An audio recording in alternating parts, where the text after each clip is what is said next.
রাজ্যের খাদ্য প্রক্রিয়াকরণ শিল্প এবং উদ্যান পালন দফতরের উদ্যোগে নেতাজি ইনডোর স্টেডিয়ামে শুরু হলো 3 দিনের হর্টি ফুড ফেস্টিভ্যাল 2024।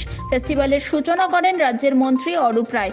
এটি আয়োজন করেছে the Bengal chamber of commerce and industry. চলতি মাসের 17 থেকে 19 তারিখ পর্যন্ত চলবে এই ফেস্টিভ্যাল। এর মধ্যে অনেকগুলো উদ্যোগ গ্রহণ করেছি। আমাদের রাজ্যে যেমন পেঁয়াজ উৎপাদনে আমাদের অন্য রাজ্যের উপর নির্ভর করতে হয়।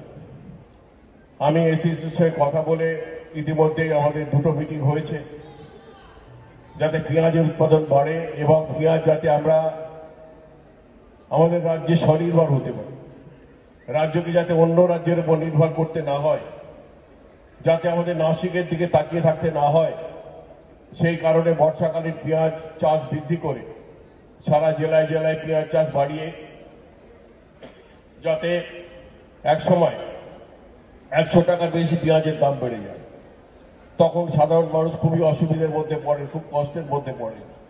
তাদের এই কষ্ট থেকে